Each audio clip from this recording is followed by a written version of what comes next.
Law number 5, never tell her you will do something and not do it. I recently read a tweet on X. Are we still calling them tweets? I don't know. I think we are. And this post said this: a man must be strict with his words. If he says one thing and does another, I'm gone. And I saved that post because it is so on point. Mental load is a huge stressor for women.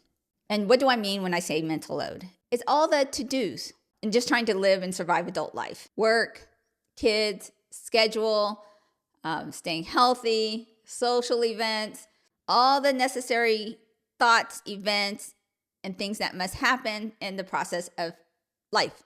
And men have mental loads and responsibilities too. The difference is that men focus on one thing at a time. Women's brains do not operate that way. Think of our brain like a computer, and there's hundreds of tabs open. There's a tab for the kids, there's a tab for their school, there's a tab for your work, there's a tab for your relationships, there's a tab for your husband, there's a tab for socialization, and those tabs never close.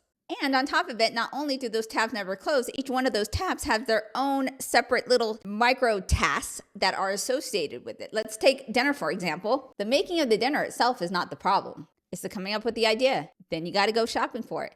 Then you got to take the groceries home, unload the groceries. Then you got to actually cook the dinner. Then you got to clean it up. And then you have to repackage the leftovers. And then you get to do the same thing all over again the next day. So just that one task of dinner has many layers and micro tasks associated with it. And all of this never closes in our brain. The best we can do is mentally shuffle things around or minimize those tabs.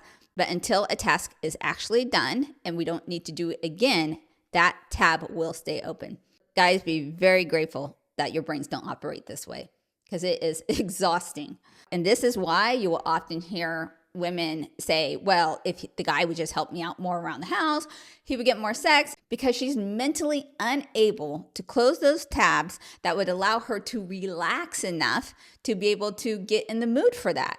Sex might be number 514 tab open, way at the bottom, and to be able to move that all the way up to number 1 in the moment would require a lot of closing or reshuffling those tabs. That's what you guys are fighting against.